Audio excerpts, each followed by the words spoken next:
Good morning, everybody. You'll probably notice that I'm actually looking sideways instead of looking at you. I've got multiple screens and the presentation's on one of the other screens. I'm assuming everyone can see my screen, Sales and Specifier Training 2021. As Arlette said, this is the online version of the course. It is an abridged version of what we would do if we were working in person, but it gives you a good flavour of some of the things we've got. It's been recently updated, as in I was updating it about half an hour before we logged on this morning, so this has got some good fresh information in it. So this is definitely a 2021 course. If you've done this before, there are bits of this that are going to be new for you. Right, let's kick off, let's get into it. Well, why are you here? Why are you sitting this course? This is more to gain an understanding of what products and technologies we've got. It's not a course that's simply going to say this is the best product in the world and it's all you should ever use. It's far more about getting the right product for the job. Understanding the customer benefits of different 3M products. So for your customer, why would I choose this product over that product? Another important thing to do is to understand what will work with what. Also a good understanding of warranties. We don't specifically talk too much about warranties in this course, mainly because it's an extremely complicated thing. I remember in the past, some of you that have been around forever like me, remember the days of training courses where you're there all day and there's hours and hours spent discussing warranties on different products. It's just too complicated. If you need to know the warranty, just ask. We know, we can help you out with that. And the reason I say it's complicated is that with digital printing technology, a different printer or a different ink or a different overlaminate can give you quite different results. What technical resources available to you? That's me, I'm your technical resource. And ultimately it's to ensure that the right products are selected. We want to make sure that you guys select the right product. It's really, really super critical that you actually get that one right. So why would you specify? Ultimately it's to ensure consistency for your customer.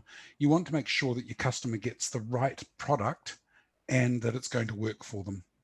Compatibility between the products, that's a classic where we've had people in the past that have said, oh, I used all of these, they're all 3M products, but they were never compatible together and it failed. Well, just because it says it's 3M doesn't mean that they go together. You've actually got to make sure that you're actually picking products that are designed to go together. The next one is to ensure correct application. This course is not an application course. None of the online ones really are, but we actually run, when we're out of lockdown, we can run application courses with you. We run them. I was halfway through a set in Christchurch when we got locked down. So correct application, it's a different course, but we can help you out there as well. Ultimately, this is to minimize rework. Rework, it's not my figures, but it comes from the Harvard Business School that they did some, did some work on this some years ago, and they came to the conclusion that rework, the cost of rework is 4 times the original cost of the job. So by the time you've added in your costs, your fixed costs again, all of your material costs again, the fact that you're not doing profitable work because you're having to rework it, they reckon 4 times the cost of the original job. So it's really super critical to make sure you do this thing right the first time. Make sure that you're not actually wasting your money by reworking. We all have issues like that. It's inevitable that you'll get a job that doesn't go well, but the whole aim of this is to make sure if you've selected the right products, you'll be minimizing that rework. Ultimately, that will give you the ability to provide warranty. So if you're providing a warranty, then if you've selected the right products, then you'll be able to provide the correct warranty. And really, you want to give your customer peace of mind. So they'll know that they are being well covered by a decent long warranty. It's been covered by a company that's been around for 119 years. And ultimately, it allows you to determine a fabricator for national jobs. What we mean by that is that we've got our select network for those of you that are on it. And ultimately, it means that if you've got a job, maybe you're based in Auckland and you've got a job in Invercargill, you don't want to travel to Invercargill to do it. We've got people in Invercargill that can help you. Or if you're in Christchurch and you've got a job in the Bay of Plenty, we've got someone in the Bay of Plenty that can help you out to install that job. So that's really what that's all about, is we can help you out with all of those sort of things. Okay, now this product selection guide, I don't expect you to be able to read it. If you can, good on you.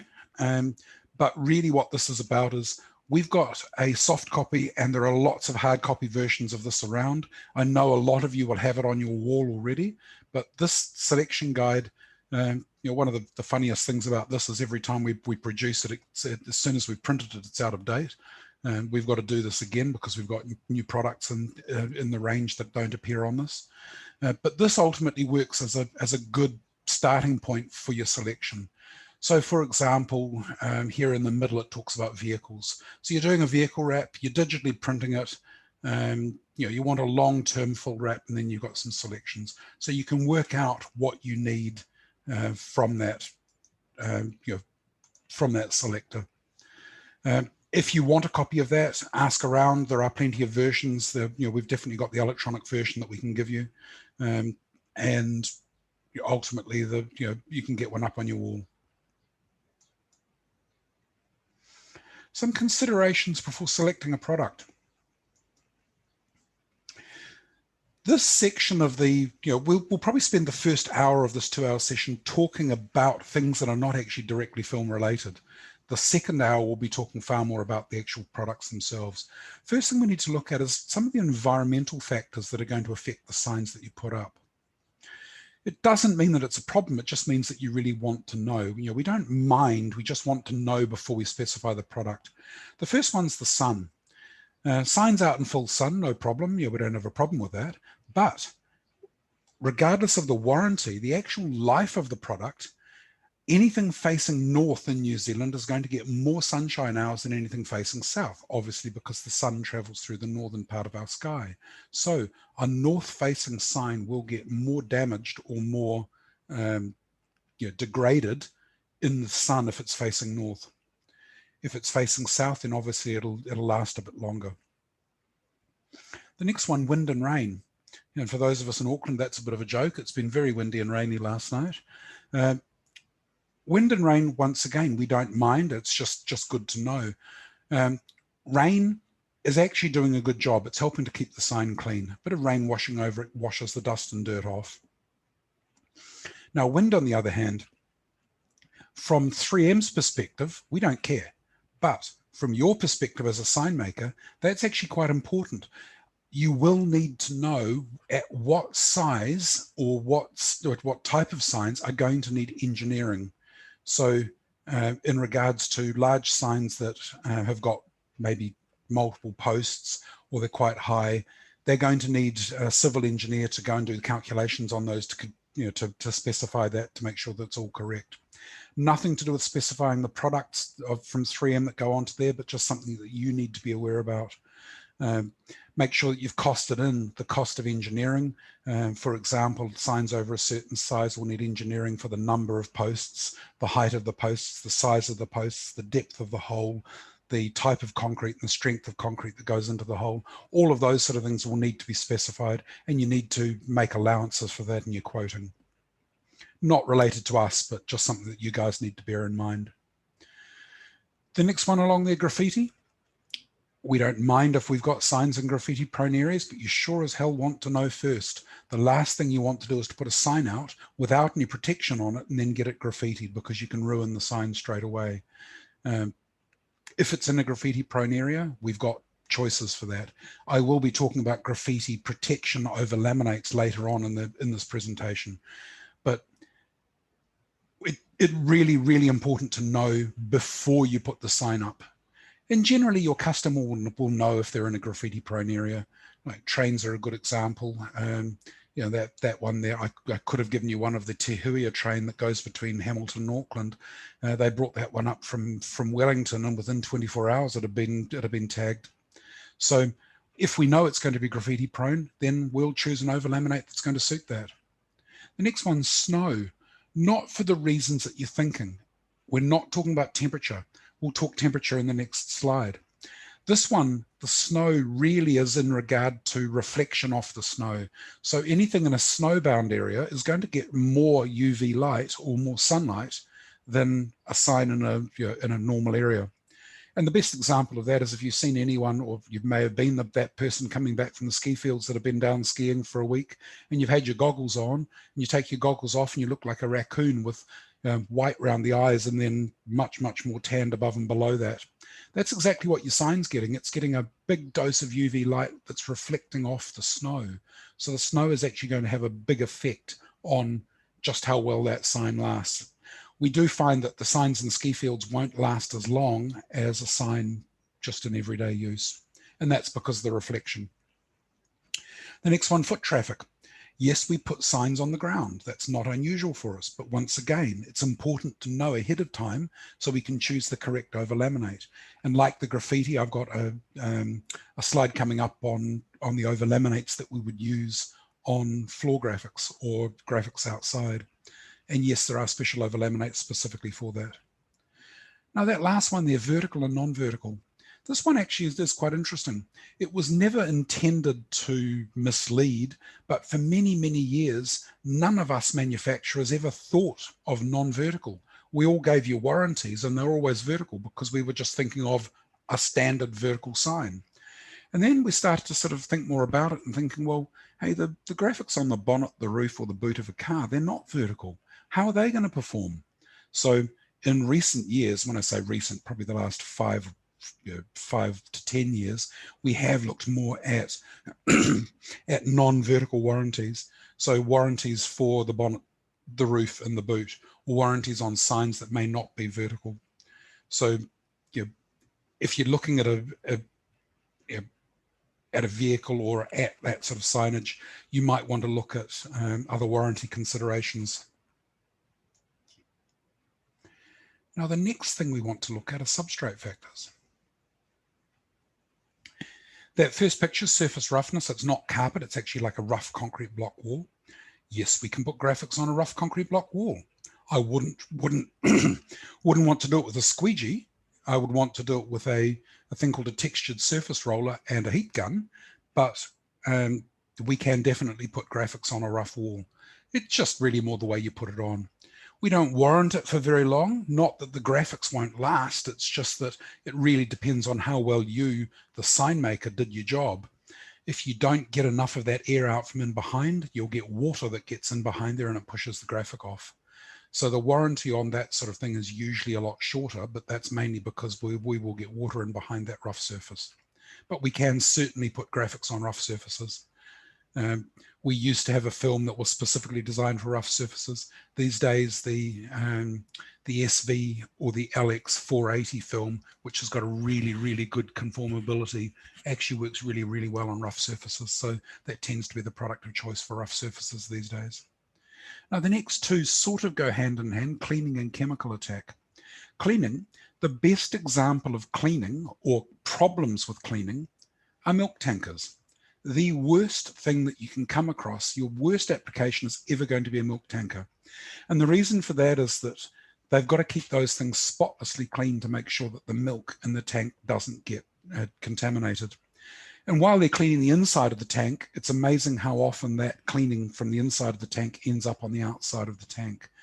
They fill those tanks, well, if you think of the milk industry, I don't know how many of you guys know much about the industry, but in the height of the milking season, a milk tanker will leave the dairy factory, go and collect milk from one, possibly 2 farms, come back, empty, clean, go out and do the whole thing again. And they could be doing that 6 to 8 times a day.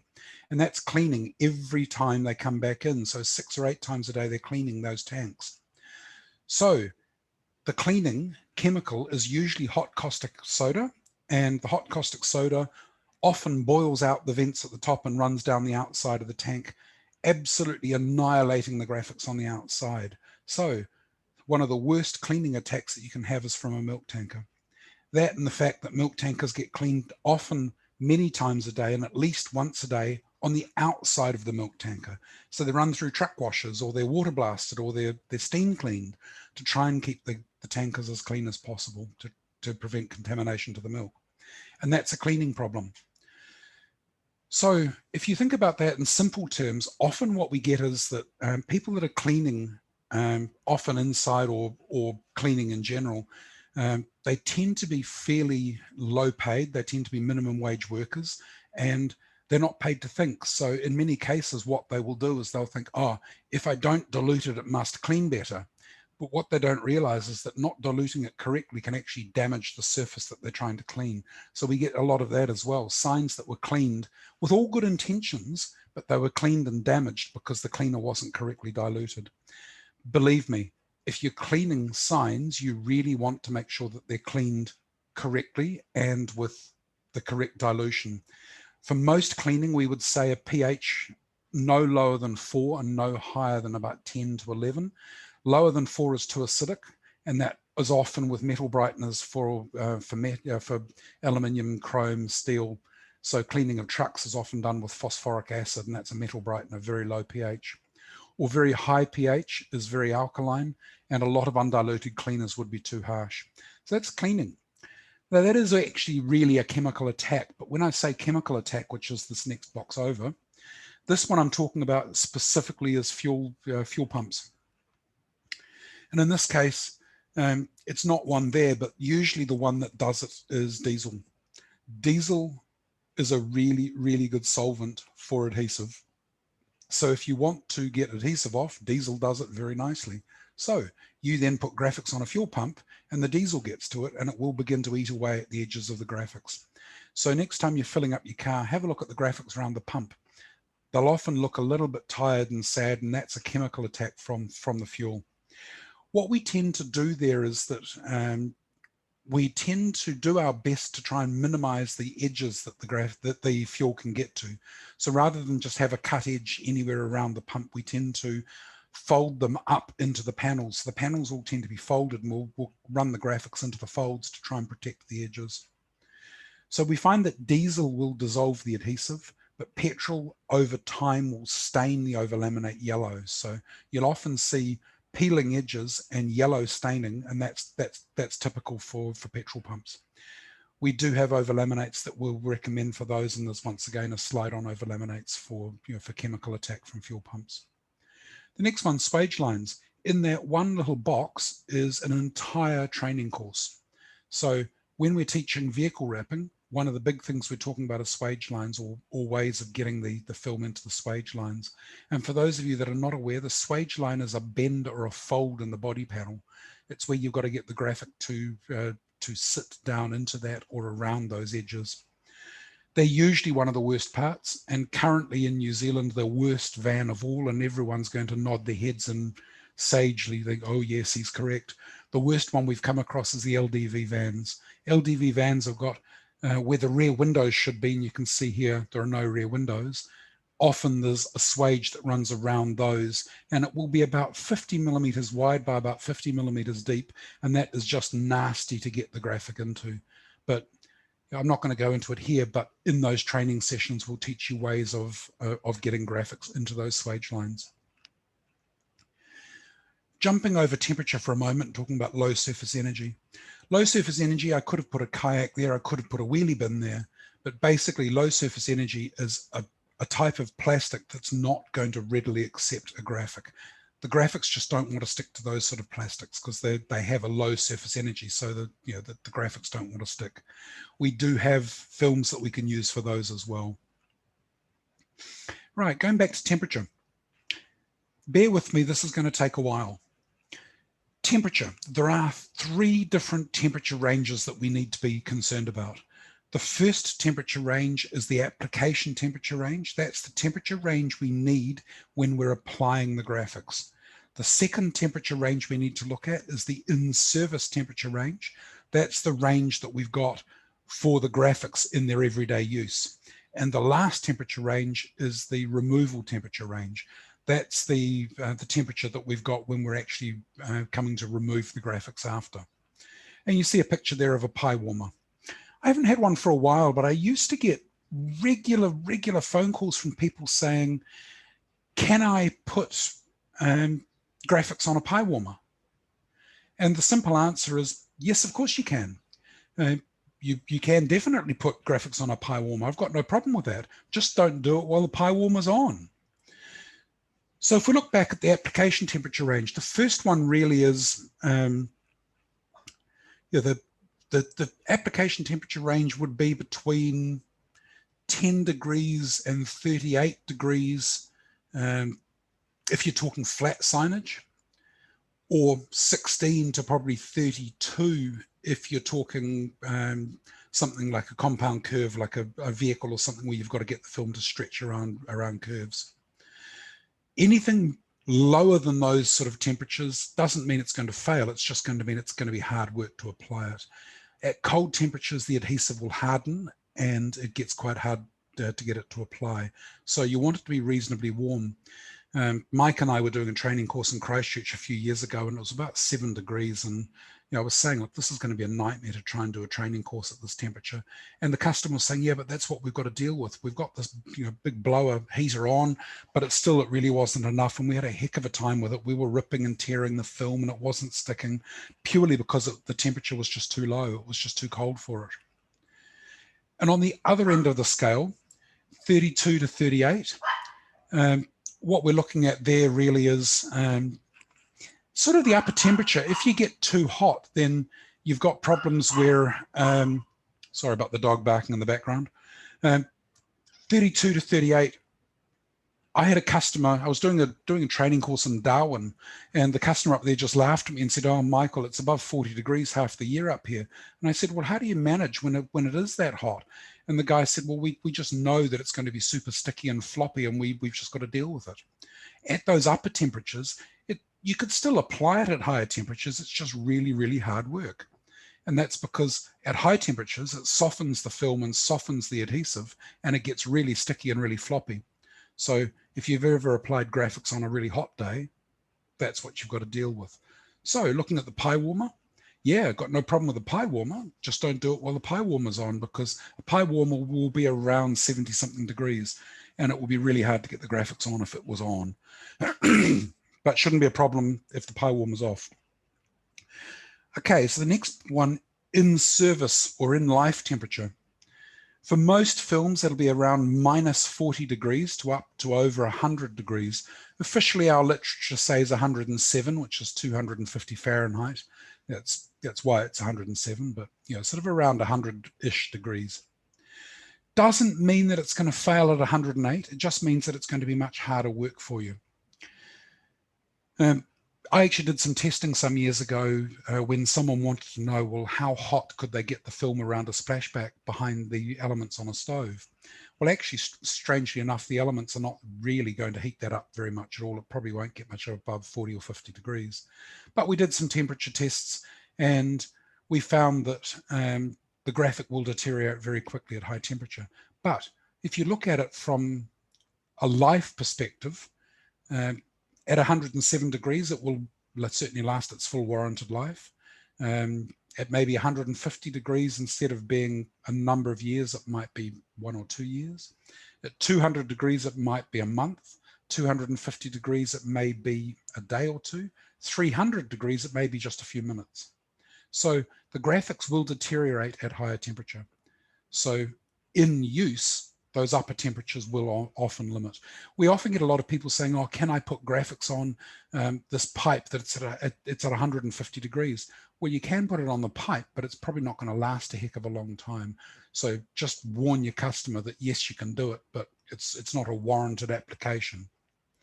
Now, the lower end of the temperature, like applying it, it's going to be very stiff and hard, but at very low temperatures, the graphic will stay stuck, but it will be frozen. So we've got graphics down, down in Antarctica. We've got graphics in McMurdo, the US McMurdo base, and the New Zealand Scott base. We've got graphics down there on signage that's outside. They'll be fine down at minus 40 degrees. Hey, minus 60 degrees, they'll probably still be fine. Don't hit them with anything. If you hit them with a hammer, they'll probably shatter and fall off because they're frozen. But they're not going to fall off of their own accord at low temperature. So that's the sort of the upper and the lower temperature sort of things that we want to talk about there. One of the interesting things is, well, what do you do if you've got temperatures that are too high or too low? Good example there is many years ago up at Mount Ruapehu, they put in a new chairlift. And I don't know why, I don't know whose thought this was, but all the chairlift poles were painted white. On a ski field, a white pole wasn't a clever decision. Very quickly they discovered that people were skiing straight into them because they couldn't see them. So then it was a big panic. What do we do? So they chose to put on a fluorescent chevron. So they had this lovely fluoro chevron all the way up each of the poles. The trouble was, in the middle of winter, it was nearly impossible to actually see, nearly impossible to get the graphics to stick to the poles. So what did they do? They couldn't use a heat gun. The nearest power point was about 400 meters away. So what they did instead was they took up a gas bottle and a burner. They took the chill off the pole. There's no way they were going to get it to 20 odd degrees. So they took the chill off the pole, they put the graphic on, and then they reheated the graphic. So they got the graphic up to a nice high temperature, which softened the adhesive and got it to stick to the pole. As soon as they took the burner away, the temperature dropped, but the graphic was stuck. So there are often ways around these things. So thinking outside the square, you can often get the temperature to work, regardless of it being too high or too low. So it took a while, but there you go, that's temperature. The last part of that is removal. If you're trying to remove the graphic, the best way to do it is to make sure that it's around 20 degrees. Any hotter and the graphic gets too soft and squishy and is hard to remove. Any lower and it's just too hard and will peel off pieces the size of your fingernail. So temperature for removal, room temperature is best. Okay, some other things that are going on, some expectations of the customer. I remember doing this in large groups, with 30 or 40 people in a room, and you'd hand out these cards with these 6 things on them and would say in groups of 5, rank these in order of importance to your customer. And every group always came up with something different. The trouble is with these customer expectations, there is no real right or wrong answer as to what's going to be most important to your customer. But regardless, economics will always be number one. Even though they may not think that, it will always be number one. Everybody wants the Rolls Royce, but only wants to pay for the Toyota Corolla. It's the way it is. People want to pay as little as they can for their signage. Now, your job as sales and specifiers of the film, you've got to make the customer understand that if they have particular requirements, they may come at a cost. The least costly film is often not the best solution. They need to choose something that is going to do the job, and it may be at a higher price. So the lowest cost film is not necessarily the solution for them, and they need to understand the economics. So it's your job to make sure that they understand that you're not just ripping them off. It is this price for a reason, because they have requirements that choose the correct product for that selection. The next one, color matching. This is one brief part out of the digital course that we'll be talking to tomorrow. So for those of you that are coming along to the digital course, you'll hear more about color matching tomorrow. But the worst customer in the world is a customer that says, oh, any shade of blue will do, because you'll choose a shade of blue and then they'll say, oh, that's not what I wanted. It's much, much easier for a customer to come along and say, here's my color, and give you a sample, or I want it this Pantone shade, or whatever it may be. They give you a color to match to. That makes it much, much easier for you to match if you've actually got a color match. The next one, branding. Unless it's in the job specification to draw a customer's logo or redo a customer's logo, never create the customer's logo from scratch. Always ask them for a copy of their logo. It's so important, because it's so easy to make a mistake with a customer's logo unwittingly and don't realize until it's too late that you've made a big mistake. Ask them to give you a copy of their logo. That way it's not your problem if there's a mistake with it. A good example of that is down here in the corner of the page, the 3M logo. Who would have thought that 3 is actually larger than the M? It goes up above the M and it goes down below the M. So the 3 is bigger. So if anyone shows me a 3M logo where the 3 and the M are the same size, I know that it's wrong. So make sure that you get the logo from the customer. It will save you a lot of grief in the long run. The next one, permanent or removable. How many times have you guys heard, Oh yeah, I want it to last for years and years and years, and then I want it to peel off cleanly. Sorry guys, it doesn't happen that way. If it's on there for years and years and years, it's permanent and it's going to be really hard to remove. That's the point of it being permanent. So you need to get the customer to understand that those two things are mutually exclusive. It's either going to be permanent and last a long time and not be removable or not easily removable, or you actually do have removable options that will last a couple of years and still peel off cleanly. Once again, it's important to ask the customers, really probe for their needs, find out what it is that they really need. And often they won't know until you discuss it with them.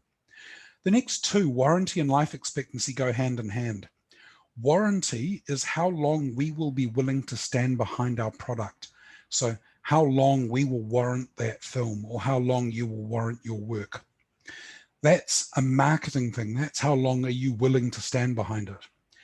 That's not life expectancy. Life expectancy is the technical thing. Life expectancy essentially is how long will this product actually last in that application. So from a life expectancy perspective, it's always going to be a lot longer than the warranty. For example, if we warrant a sign for 6 years, for example, we know that its life expectancy will probably be at least 10 years, sometimes longer, but that depends very much on the situation. So these days, if I'm ever asked for a warranty, I'll also give you a life expectancy as well. I'll give you both figures. The warranty is the one that you can hang your hat on and we'll pay money on it if we don't get there. Life expectancy is just more of a general indication of how far I think it will go. I've got pretty good at guesstimating life expectancy. I've been doing this for 28 years, so I should have a pretty fair idea of how long the film's going to last. Michael? Yes? Oh, sorry, to just add to that, I think the zoning as to where New Zealand fits in the zoning maps as well is important. I don't know if you're going to cover that. No, I wasn't. I can certainly talk about that. Here in New Zealand, globally, we're known as a Zone 2. A Zone 2 will have a fairly similar life expectancy or warranty as most of the US. A Zone 1 would be anything south of New Zealand, but there isn't anything down there, or the Nordic countries, the Scandinavian countries, they tend to be Zone 1. They've got a longer warranty because they don't get as much sunlight. And Zone 3 would be that band around the equator. The Australians live in 2 warranty zones. Anything north of Brisbane and the line between Brisbane and Perth is a Zone 3. Anything from Brisbane, Perth south is a Zone 2. So yeah, we do actually have different warranty expectations depending on where the sign goes. The other thing with life expectancy is that the more information you can give me, the better I can give you a life expectancy. So if you can tell me where the sign is it facing north? Is it facing south? Is it down the bottom of the South Island? Is it up in Northland? All of those sort of things, the more information you can give me about the sign or about the graphic, the better I can guesstimate the life expectancy.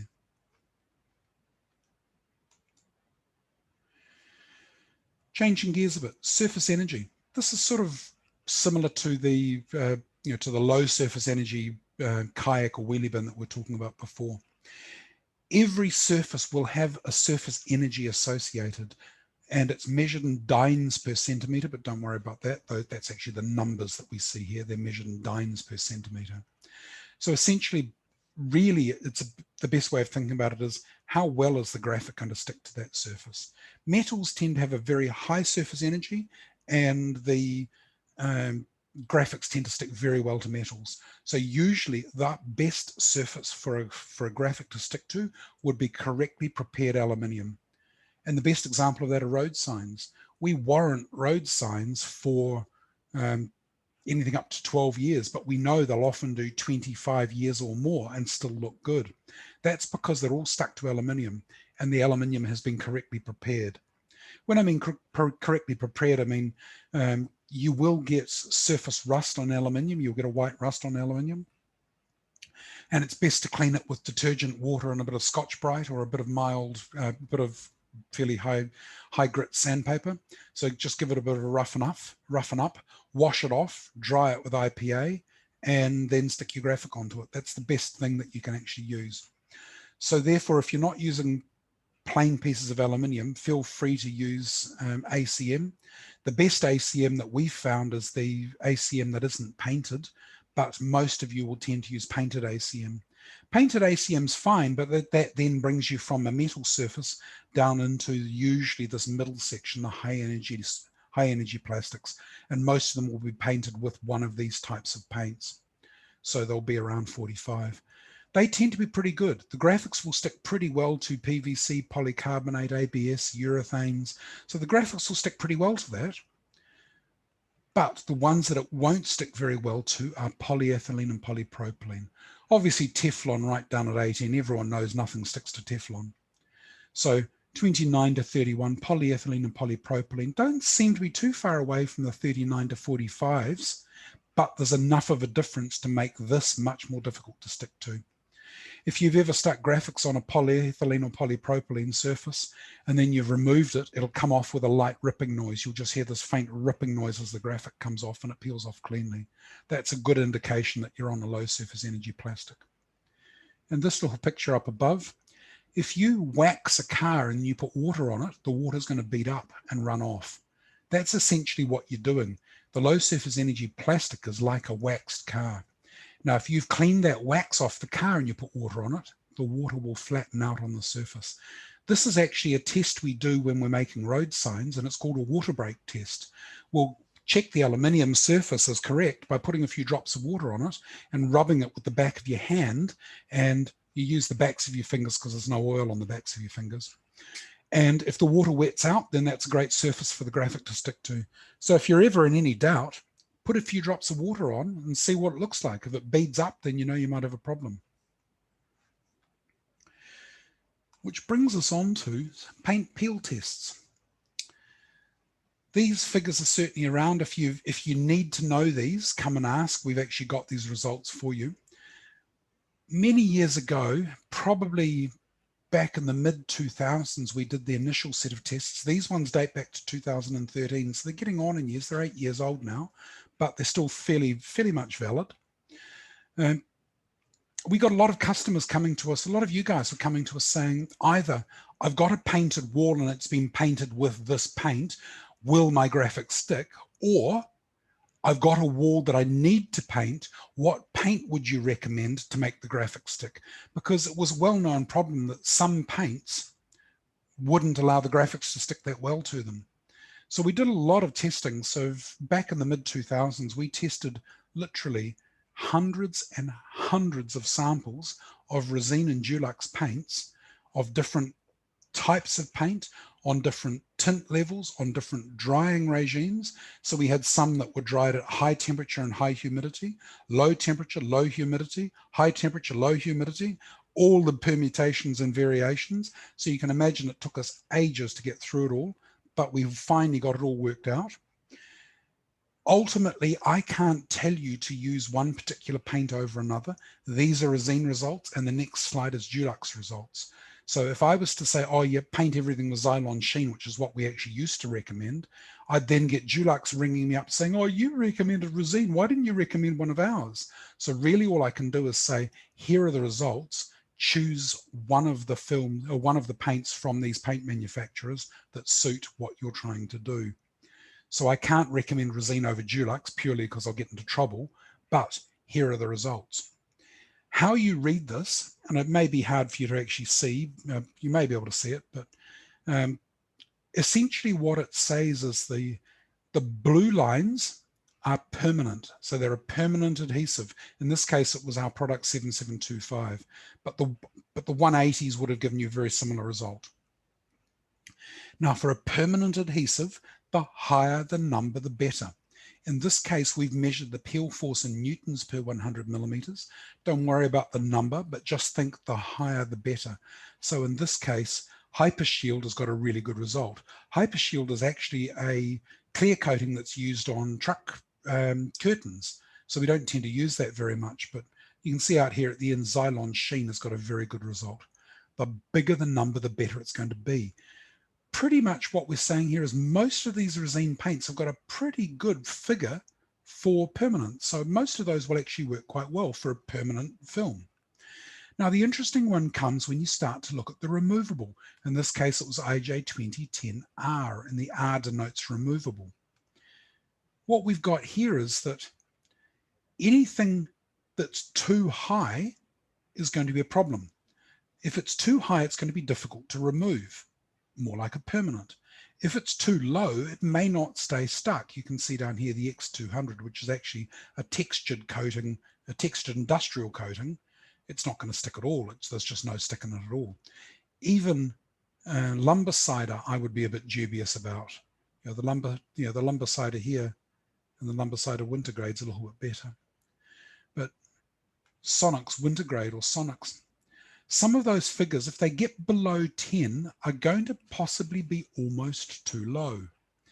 If they get below 10, what we've got instead is a graphic that could well just fall off of its own accord. And I have seen that. I've seen put graphics up, they come back the next day and all the graphics on the floor because they never actually tried to check.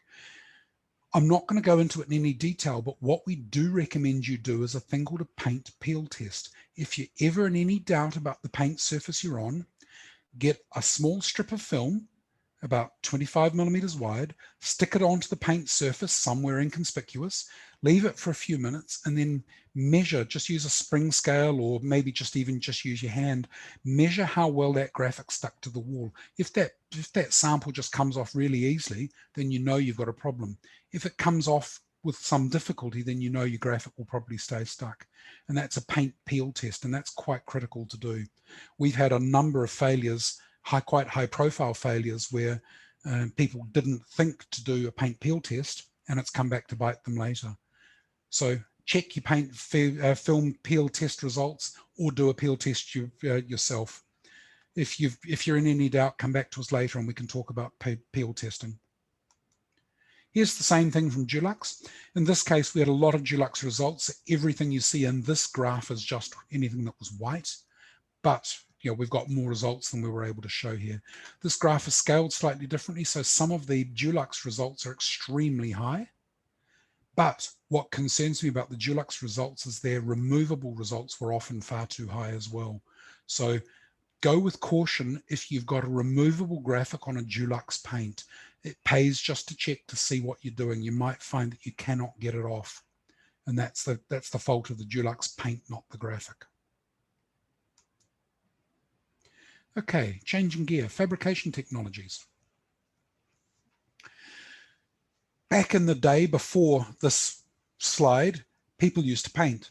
The apprentices back in the day were all taught how to use a brush and paint and paint wheels and color wheels and all of these sort of things. They were taught how to do that. Then many years ago, we started electronic cutting. So we brought out graphic film, colored film that was designed to go through an electronic cutter. So we've still got lots of colored films that you guys know and love and use regularly for cutting graphics. The next one in the middle there, thermoforming. We've got, you could probably see there, that looks like a warrior or something. What they've done is they've taken a piece of plastic, they've supported it in a frame, they've put it under a heater until that plastic is very, very soft and floppy. Then it's been laid onto the mold and a vacuum is pulled on it and it sucked that plastic down into the shape of the mold. That's quite commonly done with some large signage here in New Zealand, like McDonald's Golden Arches or the big BP plinth signs. They're all thermoformed.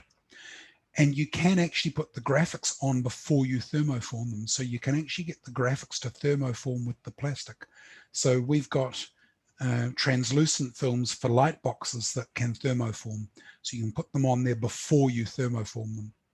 Screen printing, both solvent and UV inks. We haven't sold a solvent screen printing ink in New Zealand for probably about 20 years. We went pretty much to UV inks and now we've pretty much gone out of that completely. There are still some people out there with UV screen printing facilities, but they're getting fairly few and far between. Most of you have decided that those ones along the bottom are the way to go, and that's digital printing, either with solvent inkjets, the newer latexes, or UV. Lots of different technologies there, but those three there, I'm not going to talk any more about them. That's the subject for tomorrow's course. So with all those different technologies, we need different types of films. I expect most people on this call will know and understand this, so I don't have to labor this point. But you've basically got two types of PVC that we use in our industry. One's called cast, the other's called calendared. Cast as PVC are the long-term ones. Think of it like this: cast lasts. So for your long-term permanent signage, you want a cast film. They're going to last a long time. The way we make that is we'll mix resins, plasticizers, solvents, flame retardants, UV stabilizers, all sorts of fun things together, and we'll mix it up into a liquid. It's a thick liquid, but it is a liquid. Then we pour it out onto this thing which we call a web, which is a very, very flat, thin layer, and we run it through under this blade, which we call a doctor blade. And that's essentially like buttering bread. So we smear it out really, really thin.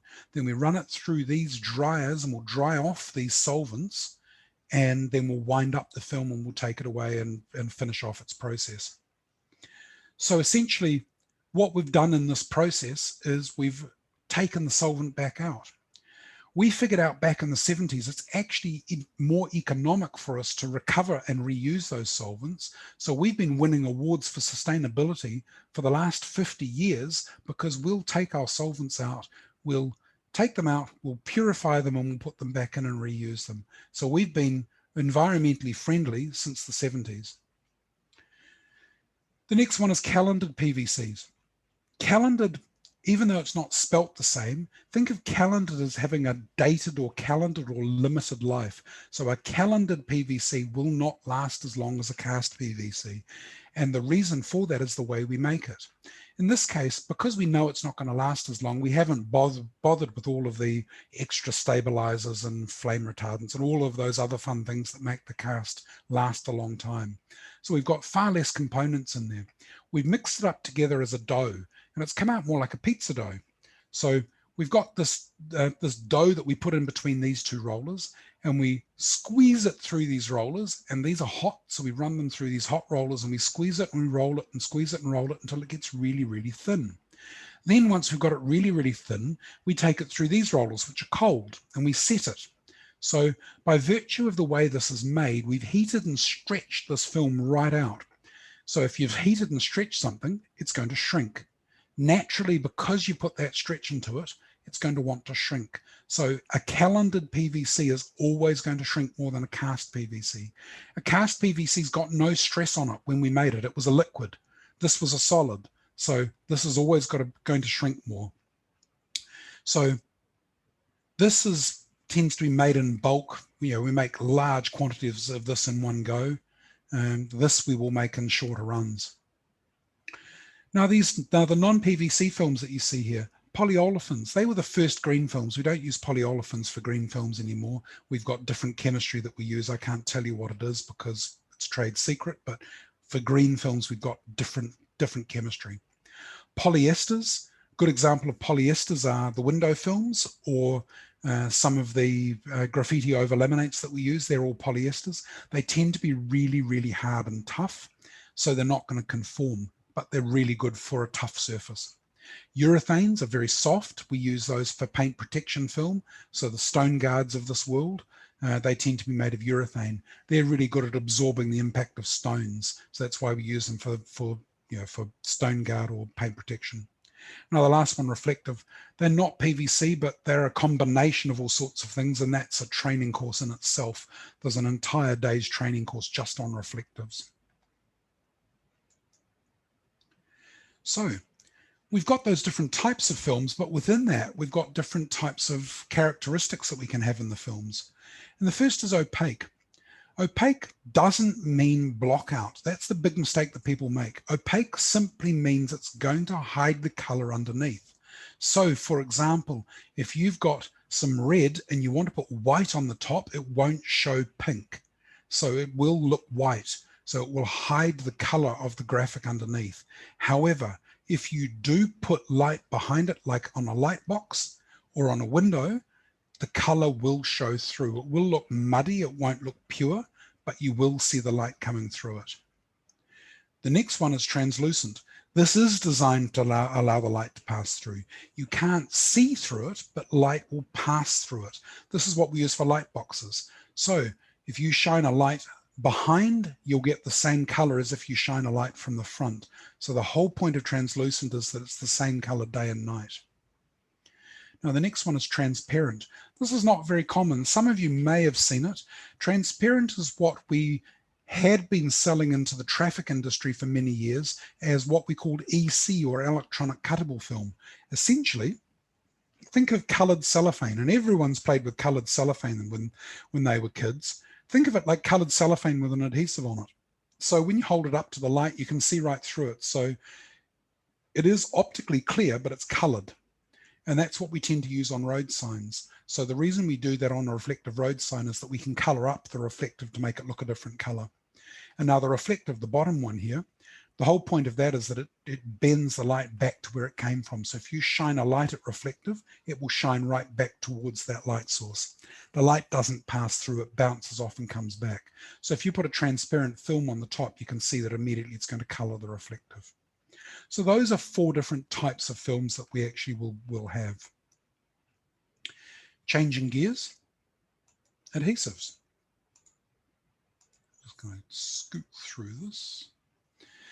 We've got 2 types of adhesives. We've got pressure sensitive adhesives. That's a dry adhesive, so a dry application where it's touch and stick. There are lots of films out there with a pressure sensitive adhesive, so when you put the graphic on, it's going to stay stuck. Not so common these days, because what is far more common now is what we call a pressure activated adhesive, or control tack. So you've probably all heard the term control tack. We've been using it for many, many years. That's where we've got glass beads half in, half out of the adhesive. So this is adhesive side up. So we're looking at the adhesive side, not the top. And there are these glass beads on the top. When you flip it over, you can run it round and slide it on the surface, and it will give you repositionability. For vehicle wrapping, that was a major step forward. It meant that you could slide your graphic into the correct position. And then when you squeegeed it down, or whether you pressed it on, the glass beads get pressed back into the adhesive, and the adhesive will form around the glass beads. We get some people, back in the day, we had people saying, oh yeah, when you squeegee it down, it breaks the glass beads and the chemical comes out in this chemical reaction. No, that adhesive is way too soft, and those adhesive beads and the glass beads are way too small. They're just going to get pushed back inside the adhesive. So that's all that's going to happen, is the glass beads are going to end up back inside that adhesive layer. So that's control tack, and that's essentially all it does. The glass beads will end up burying themselves in the adhesive. We also got some people saying, yeah, but doesn't that affect the strength of the adhesive? Well, actually, no, it doesn't. One of the strongest adhesives in the world is VHB. So that's actually a foamed adhesive. And what's it foamed with? Glass beads. So a very, very strong adhesive that's filled with glass beads. So we can do the same thing here. When this gets pressed back in, the adhesive flows right around the bead and sticks onto the substrate underneath. Now, the next thing we've got is comply. That's a crisscross channel pattern in the adhesive designed for bubble-free application. That we've had for many years as well. Some of you oldies like me will remember the original version of this, and that's Comply version 1, where there was a big crisscross pattern and you could actually see it through the face of the graphic. So 180C had that channel pattern in it. And everyone said to us, like you guys came back to us saying, we really love the idea of being able to get the air out from under the film, but we don't want to see the channels. Can you do something about that? So we went through version 2 straight into version 3, where we had all these lines that ran in one direction. This was good. You could actually squeegee in both directions, and it actually did release the air pretty well. But we found that what tended to happen is that if you draped this, for example, over a boot lid, and the adhesive was running along the edge of the boot, the adhesive will collapse into these very, very small channels and leave little lines in it.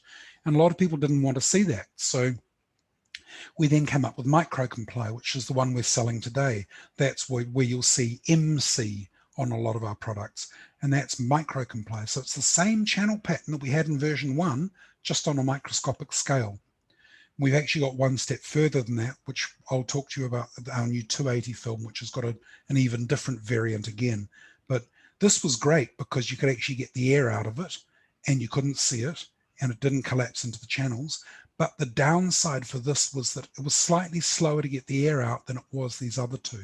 So we've come up with a new version with 280 that's quicker. So those are different types of Comply that you'll see on our films. Okay, Still looking at adhesives. You remember back when I was talking about temperature and I was saying it was quite hard to get the graphics to stick when they were cold. The reason for that is if you think of an adhesive like honey, what happens if you put honey into a fridge? It goes rock hard. What happens if you put honey into a microwave or keep it in a hot water cupboard or an airing cupboard or something? The adhesive's going to go quite runny. Think of an adhesive like honey. It's exactly the same. When it's cold, it's going to go hard. When it's warm, it's going to go runny. So essentially, in technical terms, the adhesive is a viscous liquid, or it's a thick liquid, spreads onto a surface creating a new interface. It's the only reason we've got an adhesive on the back of these films is it's a way of getting our vinyl to stick to the substrate. So that's what it's there for. It's there as a medium to hold one surface onto another.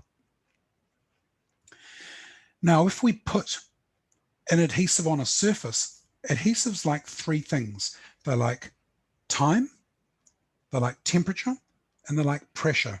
So those three things are going to be your saving grace when you put a graphic on.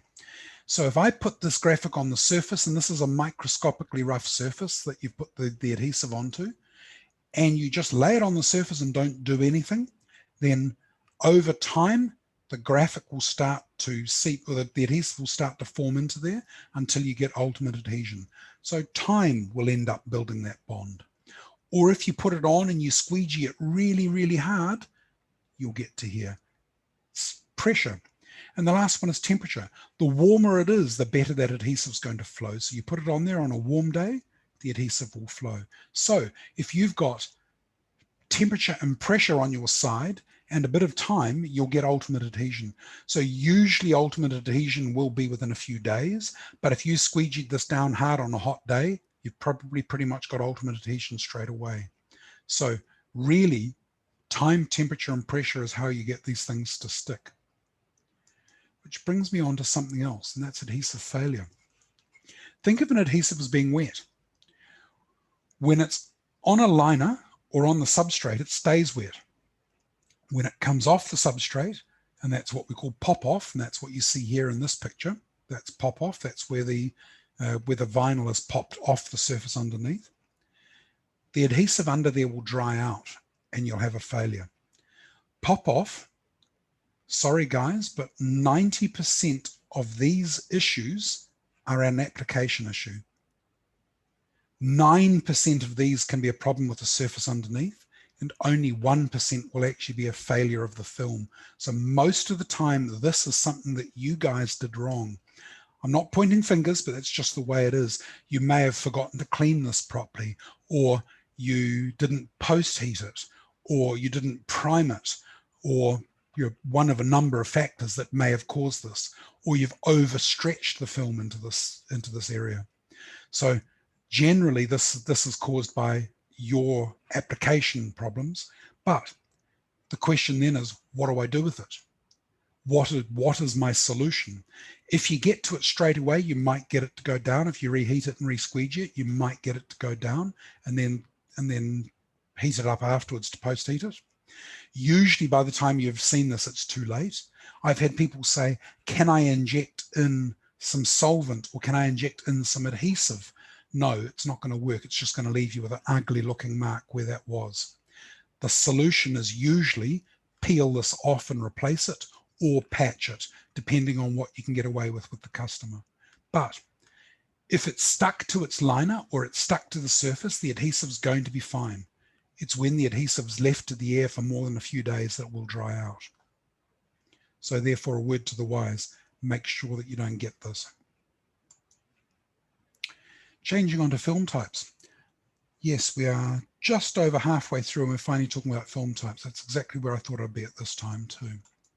Okay, now we're actually going to talk about some of the films that we would use for some of these scenarios. In this case, we're talking opaque computer cut films. So these are colored films that we would cut with our computer cutter. We used to have a product called 30 series, but it's gone. That's, it was a very short-term vinyl, and the US, so the Europeans that made it for us decided they weren't going to make it anymore. So now our medium promotional film would be 50 series. And we sell an awful lot of 50 series. What you've got to remember is that this is a medium-term film. So the expected life, not warranty, the expected life would be 5 years on the colors. Warranty, I would probably look maybe 2 years, not much more than 2 years. So really, this is going to be a short-term product. And the trouble is, I've seen a lot of people sell this as a permanent long-term solution, and then 5 or 10 years down the track, when it's looking like absolute rubbish, they're blaming us, saying, oh, the product didn't work. Well, you used the wrong product. After 5 years, yes, you are going to see some deterioration. The next one, Scotch-Gale 7725 and the Control-Tac 180MC, these actually are almost identical. The top film, or the PVC layer, and the colors are identical for these two films. So the top of these is exactly the same. The only thing we changed is the adhesive. 7725 is the gold standard. This has been around since probably the 50s or the 60s. I'm not even sure. It's been around for many, many years. But it does have that touch and stick adhesive. But a lot of people still love this because it does a particular job particularly well that nothing else will do. This is really, really good for small cut lettering. And the best example of that are the art galleries.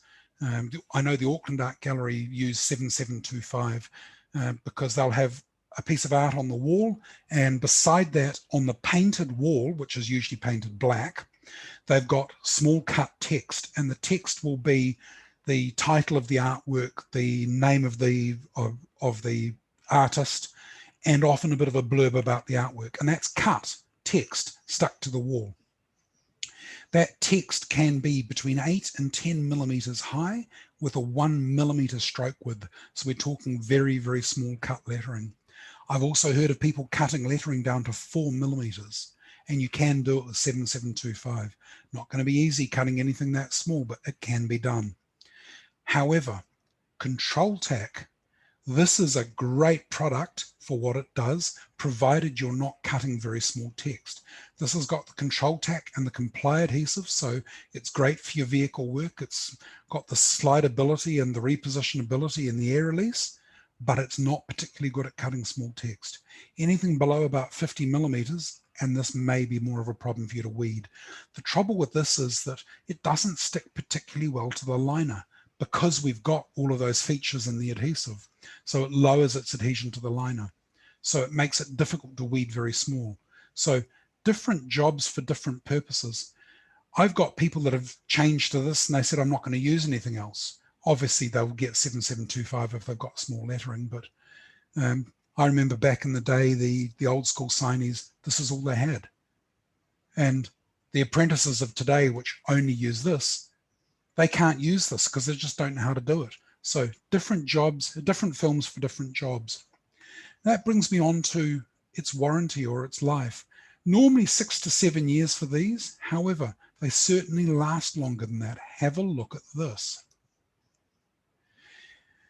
For those of you that have been around a while, that's a 1990 Auckland Commonwealth Games vehicle that was, they were brought out to ferry the officials around. So there were a number of these cars that were shuttling around the city taking the officials. I took these photographs of this car about 6 years ago. So the vehicle was 25 years old when I took these took these pictures. The 7725 on there, and this is 7725 because we didn't have 180 in those days. So this was done with 7725. And while it's looking pretty sad, you can see it's sort of broken away a bit in this swage line, and it's had a bit of scuffing and damage from shopping trolleys and car doors and things here. And just up along there, it's come away a bit. But on the whole, the color looks pretty good. For a 25-year-old film, those colors are still looking pretty amazing.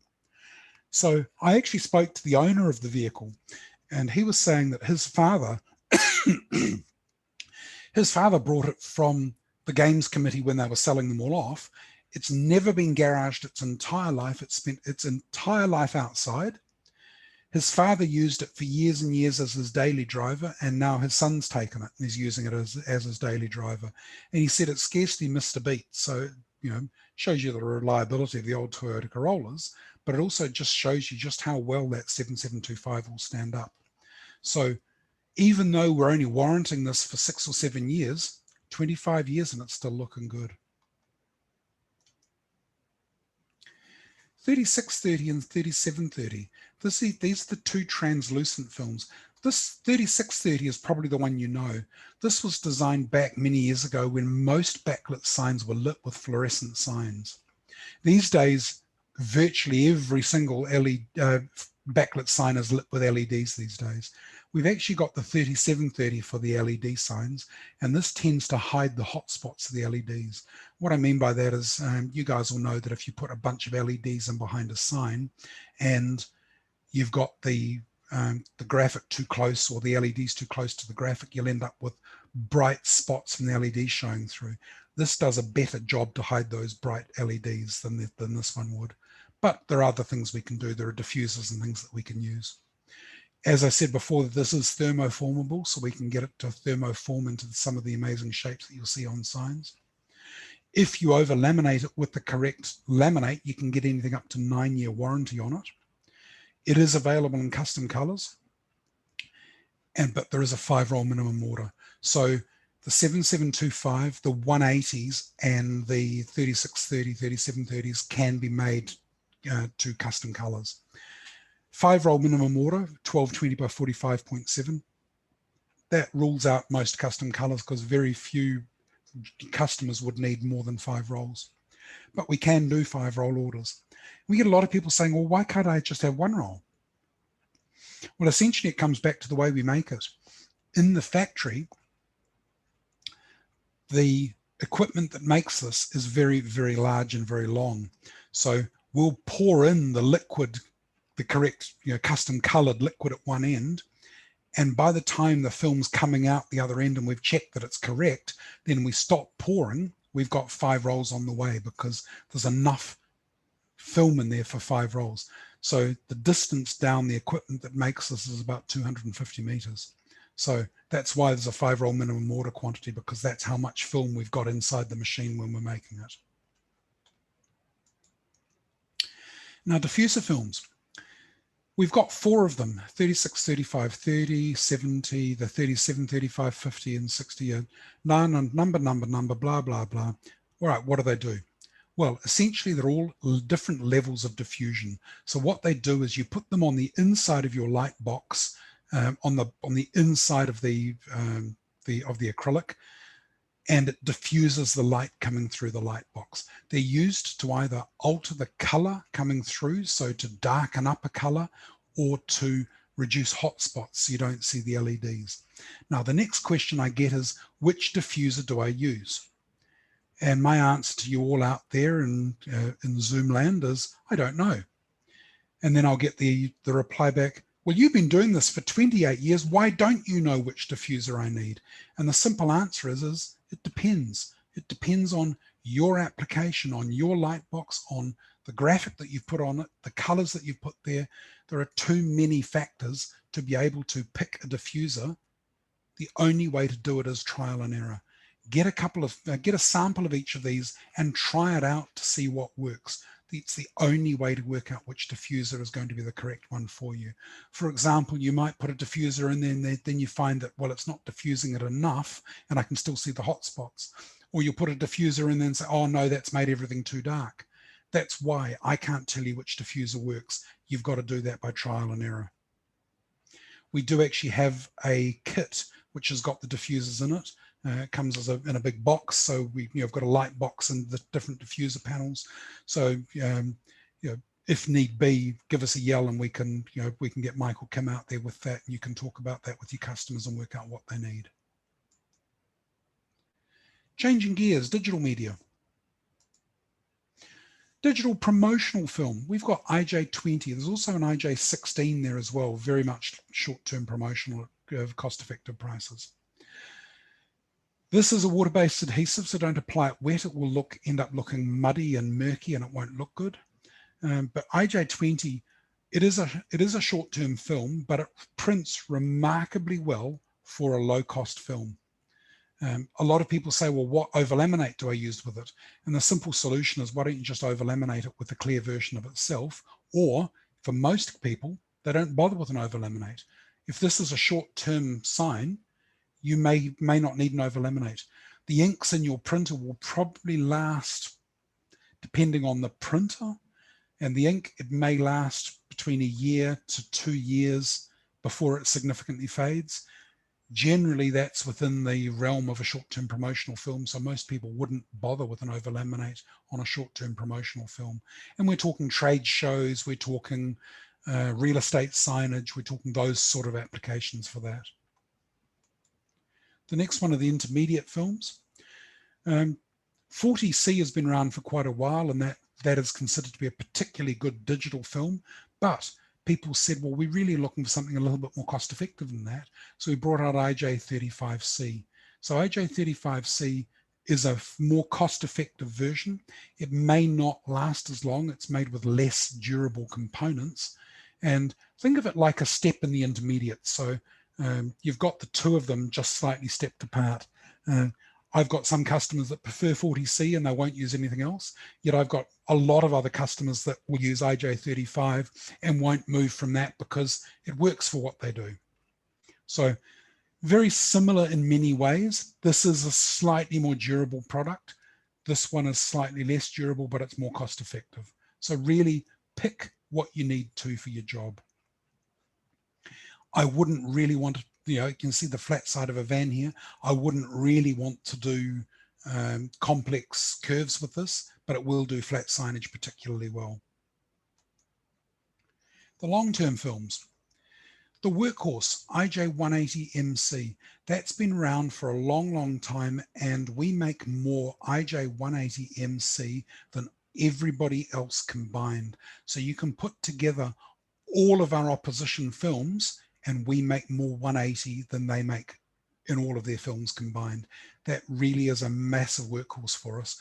Globally, we've got plants in different parts of the world making this product, and they don't do anything else. 24 hours a day, 7 days a week, churning out 180 MC. It's considered to be the gold standard for digital printing and wrapping for many, many years. Unfortunately, it's sort of been overtaken a little bit by some of our competitors. So we reformulated from scratch to produce you the IJ280, which we released a few months ago. And I've got some slides coming up, particularly on the 280, to tell you all about that. That's the sort of thing that we're doing in this presentation. So I'll tell you more about the benefits of the 280 shortly. We've also got the SV and LX 480. This is a non-PVC film. Unfortunately, because it's not PVC, we struggled to get the inks to cope particularly well in the SV480 and the LX480. So we ended up with two versions. We ended up with SV480 for the solvent printers and LX480 for the latex printers. If you're using a UV printer, then either will work. It's a pity we couldn't get them both. We couldn't get all, one film to work on all the printers the way we have with the IJ280 and the IJ180, but it's just the nature of the fact that this is not PVC. We had to put a different prime coat on to get the inks to stick for these two. So it's a different prime coat on SV and a different prime coat on LX. This one actually has the advantage of a 2-year horizontal warranty when you're using it with the correct overlaminate 8548 or 8549 or 8550 actually. So when you're using the 480, you've got to get the correct one. If you've got a solvent printer, you want SV. If you've got a latex printer, you want LX. But these are considered to be extremely good long-term digital films. Right, we need to talk about overlaminates. It's going to take us a while, so bear with me. We've got a whole bunch of overlaminates for different tasks. For the medium term, so this is the sort of thing that I would use on the IJ35 or the 40C, 8508, 09, or 10. Our overlaminates tend to come in groups of 3. You've always got a gloss, a luster, and a matte. So you've got the 3 different gloss levels. So 08, 09, and 10, gloss, luster, and matte for the IJ35 or 40. You could also put these on the IJ20 or the IJ16 if you really wanted to, but most people don't bother.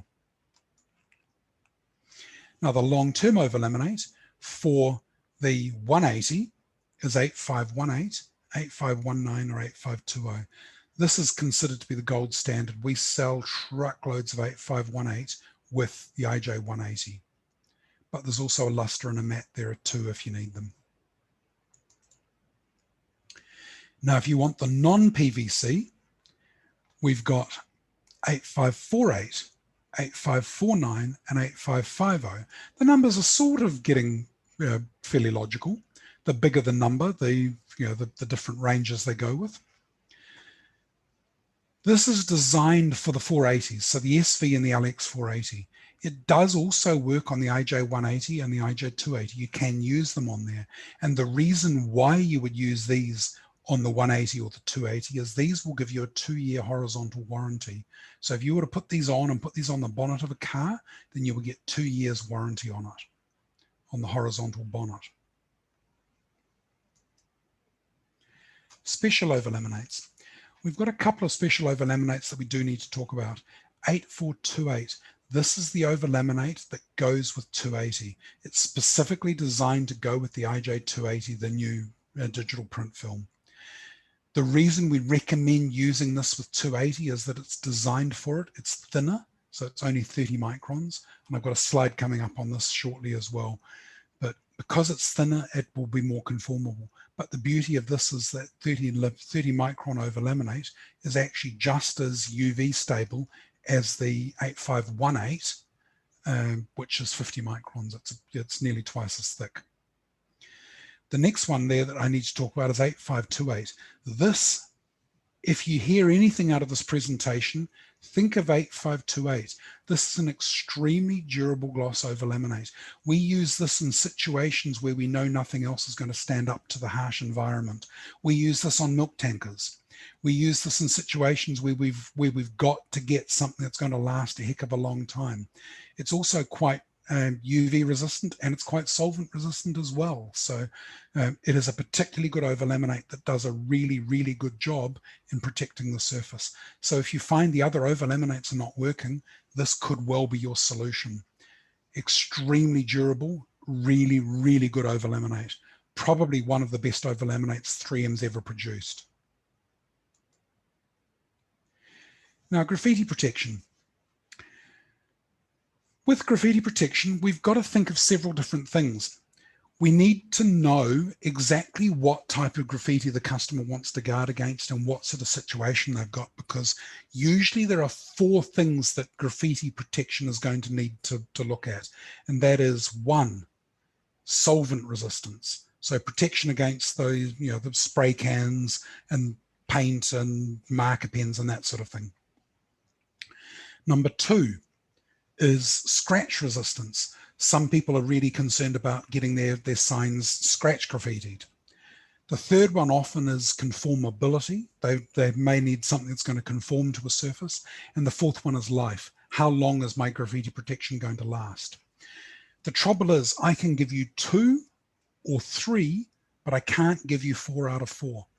I can give you scratch and solvent resistance, really good scratch and solvent resistance, but not so good on the others, or I can give you long life, but maybe not so good on scratch resistance. So these things are all going to vary.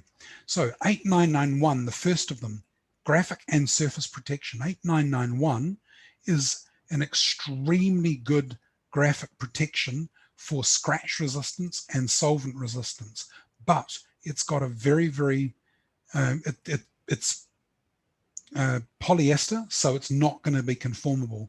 This will not be able to be conformed.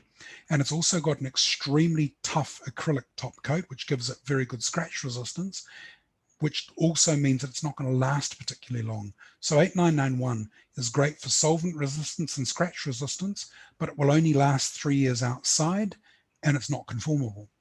So 8993, it's a bit thinner. It doesn't contain that acrylic top coat, so it's not as scratch resistant. It's still not conformable, but it's going to last a lot longer. So if you're not so concerned about scratch resistance, but your customer is concerned about life, then 8993 will be a better product. 3658 and 3660, also coupled with 8428, they're extremely good solvent and UV protection. So these things are going to be very good for solvent protection and UV protection. They're not going to be good scratch resistant protection, but they will help against solvent and they'll last a long time, and they're conformable. So we've got 3 out of 4, except we don't have scratch resistance with this one. 8588, this is an overlaminate that we've been bringing in specifically for trains. The Tihuia train I was telling you about before has been coated with 8588, and it's been graffitied multiple times and it's cleaned off beautifully. And the owner of that train is delighted that that product is on there because it's doing the job perfectly. So graffiti protection is going to depend on your customer's situation. So choose one of these 4 depending on what situation your customer is in. Ask a few questions about what they need.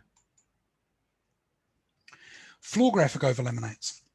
Some graphics that we can use on the floors. 3645 and 3647 are the original 2. 3645 is a P2 rating, which means it's designed as an anti-slip rating on dry floors. The 3647 is a textured sidewalk overlaminate. It's rated as a P4, so that's rated for slip resistance in the wet. That can also be used outside. That's actually designed for use outside. 3647, if you've seen those strips that are very, very sort of, they're not quite sandpapery, they're sort of more rubbery, that grandma stuck in the bottom of the bath to stop her slipping when she's having a shower in the bath. That's essentially the same product. We sell them and hang cell tag packets into the Bunnings and the Mitre 10s of this world for slip protection in bathrooms. It's the same product. We sell the same thing for floor protection on tiles and things, but we use it in our industry as an overlaminate over graphics for sidewalks or for footpaths. We've also, for shorter term graphics, 8509 and 8510 have been rated as a P1 or a P2, so not particularly slip resistant, but some, and that's pretty good for short-term indoors. So if you go into a countdown and you see frozen peas sort of in front of the cabinet with the frozen peas in it, and there are graphics on the floor, it could be 8510 that they've used on the top of that. It's not going to last a long time, but graphics on floors are not expected to last long at all anyway. So 4 different overlaminates that we can use on floors. Fuel pumps. 3650-114 was the original option for fuel pumps. That's what we've been recommending for years and years. It's actually a screen print clear film, and the reason it worked on fuel pumps is that if it can handle the solvent load from screen printing, it actually handled the solvent load from fuel pumps pretty well as well. So we've been using that one for years on fuel pumps. But what we found last year when we first went into lockdown, I was in a meeting with my American colleagues, and they said, well, no, just use 8518. And I was saying, are you sure? Is that actually the recommended way to go? And they confirmed it to me, saying, no, for fuel pumps, 8518 will be just fine. Hallelujah. This is a stock standard product that everyone's got on the shelf. You've probably got it on the shelf in your workshops as well. That will work on fuel pumps. So it's proven to be a good, reliable option for fuel pumps.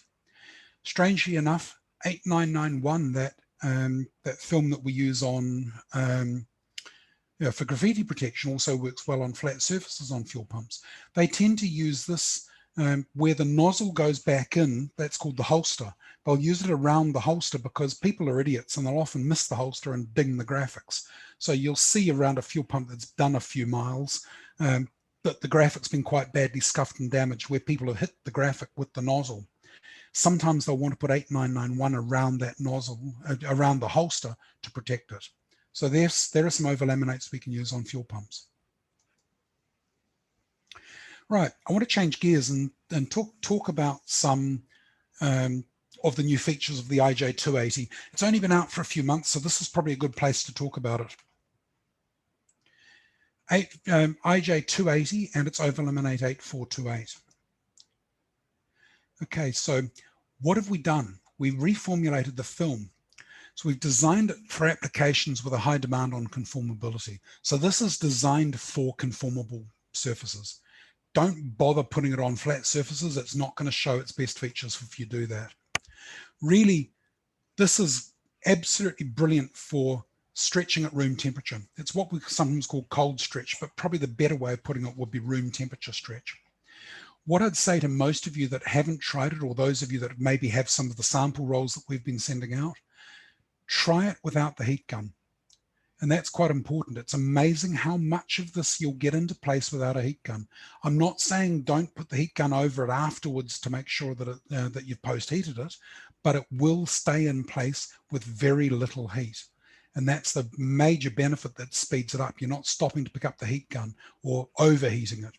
The other danger with this is that most people will give it too much heat and then they'll find it soft and floppy.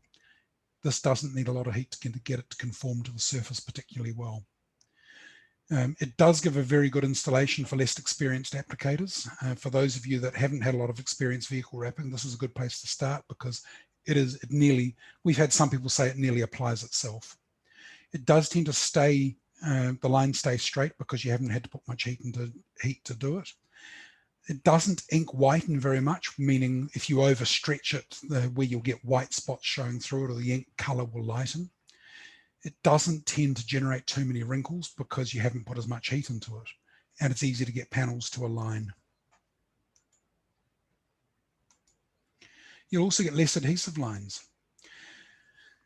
This has been a big problem for us in the past, where a lot of people say, oh yeah, but your film's great, but we see these adhesive lines. Some people call them tide marks or stop-start marks or hesitation marks. It's where you stopped applying the graphic, the thing's cooled down, and then you've heated it up and you've pulled it again. That's because we tend to have a fairly firm adhesive. So when you tend to reheat it and pull it, you'll end up with a little lump in the adhesive, and that line will be visible as an adhesive line. It doesn't do it as badly, mainly because you're not using nearly as much heat, but also we've changed the adhesive so that the adhesive is not as prone to doing it. It's possible to do it with any film, but it will do it less than the 180. We've also got profiles in preparation for it. What's today, the 31st? The rest of the world releases IJ280 tomorrow, and all of the profiles that we've got will be on our website. So what we haven't been able to provide in the past for profiles, you may find them in the profile selector on our website. But if you don't have the profile that you want, the 180 profiles should work just fine with it. The next one's white spotting. We often saw white spotting with some printers and some inks on 180. When you printed it, the print didn't look that good. The density appeared to be off. It didn't seem to be that great. We haven't seen that with IJ280. The printing should be just perfect on 280. So if you've seen white spotting on 180, try the 280. It should be much, much better for you. The solvent resistant layer. Now this is amazing. We've put a resistant layer between the film and the adhesive. So when you print with the solvent ink, the solvent won't get into the adhesive. So you'll have almost no impact on the performance of the adhesive, even if it hasn't been that long after printing, which also means you can dry it faster. So for solvent inks, we recommend sort of 24 to 48 hours to let them dry, like a minimum of 24 hours. People have found that with the solvent resistant layer of the 280, what took them 24 hours before they've been doing in 12. So they've been printing in the morning and laminating in the afternoon. So 8 hours, it used to be 24 hours. We've had customers that printed, laminated and applied straight after each other, and the graphics did stay in the recesses. It didn't come up. It gives you a safer and easier install because you don't end up with a change in the initial tack. What you will get with the solvent resistant layer is the film will still be soft and stretchy, but you'll still have the slidability, and the control tack feature will still be there. I'm not going to go into it, but you can see here is this is the 280. It really hasn't changed, but the 180, when you printed it, you lost a lot of that slidability, which was only slowly coming back after 24 hours.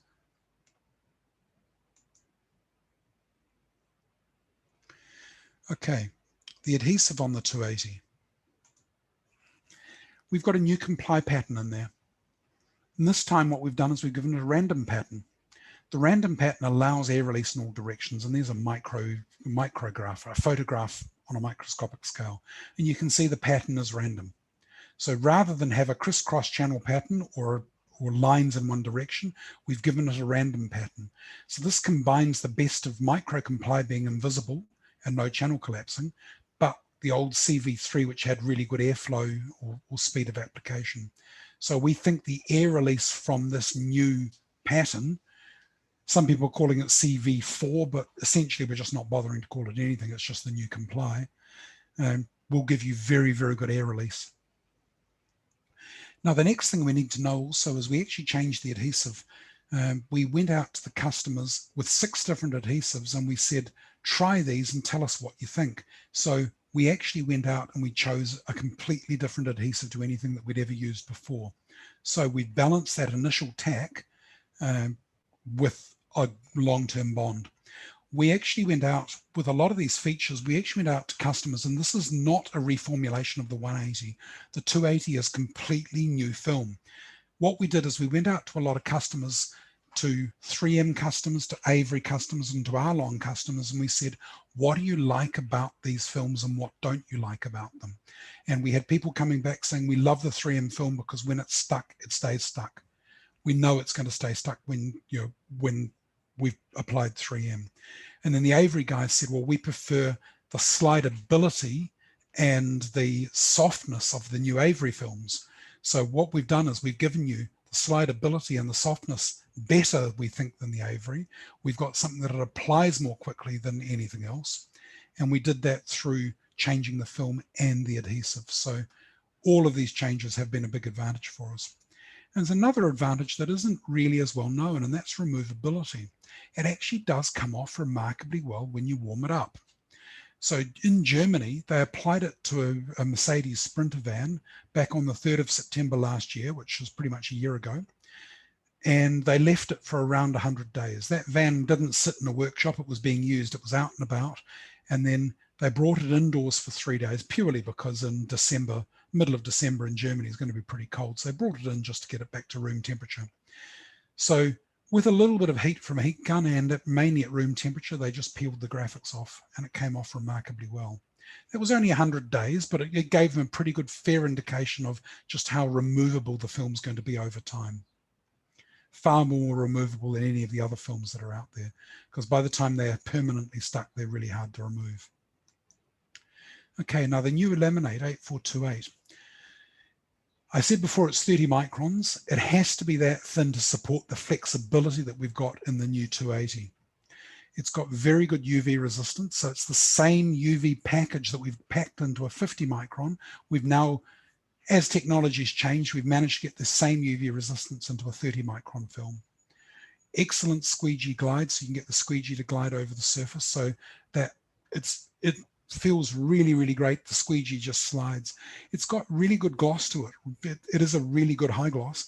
And the other advantage is that it's easy to repair. So if you've scratched it, so long as the scratch isn't too deep, if you scratched it with a squeegee, either warm it up with a heat gun or leave it out in the sun.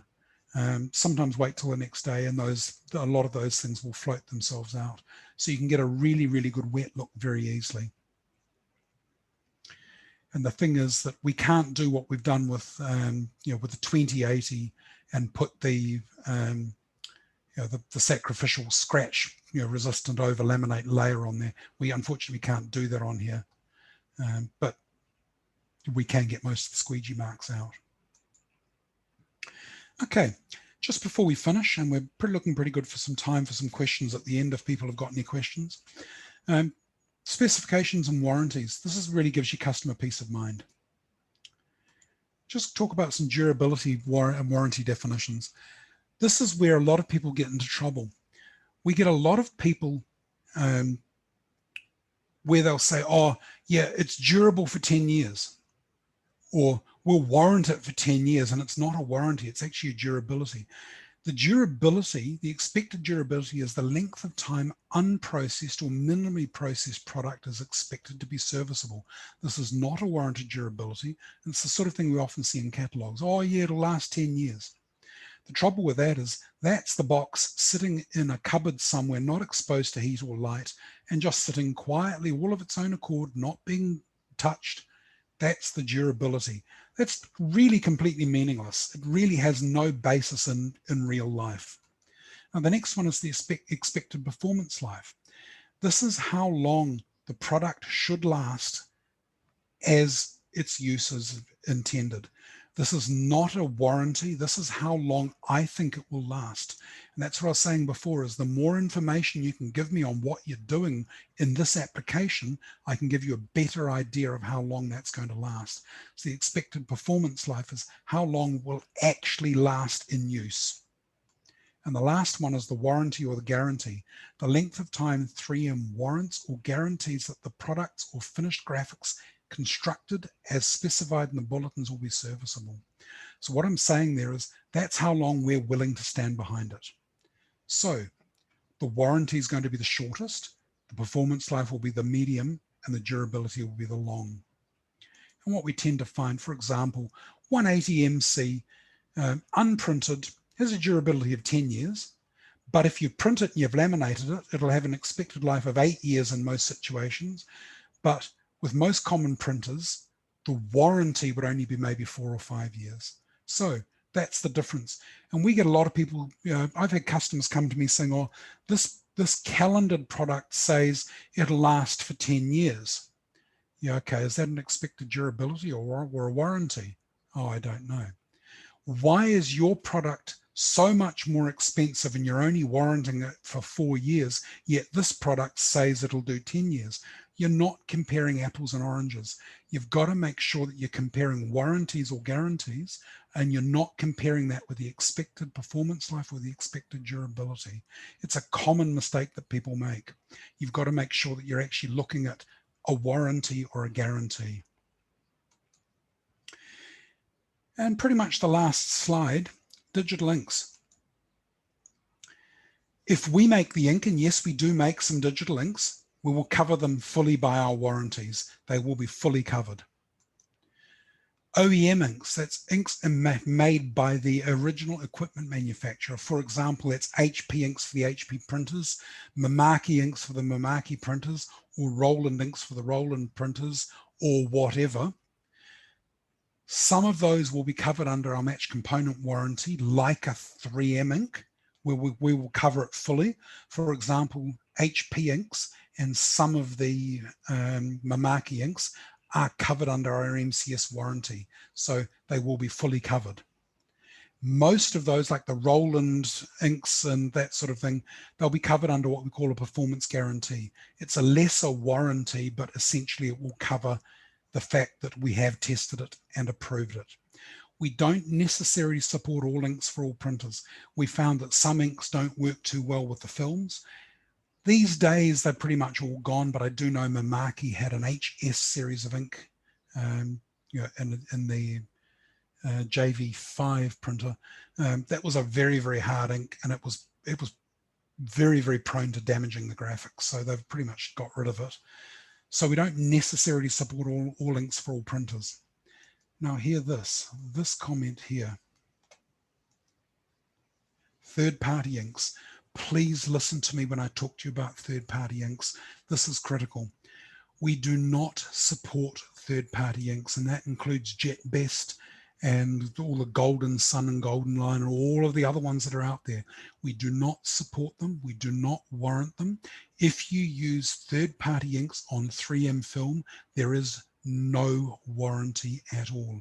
You are carrying the warranty if you use third-party inks. We want nothing to do with that. You will get nothing from us if you use those third-party inks. The reason is quite simple. We have no testing to support those inks. We do not intend to support those inks because that would go against everything that the printer manufacturers want. So it's not in our best interest to test or support those inks. We have had people in the past say, oh yeah, they work beautifully. I've used them for years with no problems. Great. you're the one carrying the warranty on that.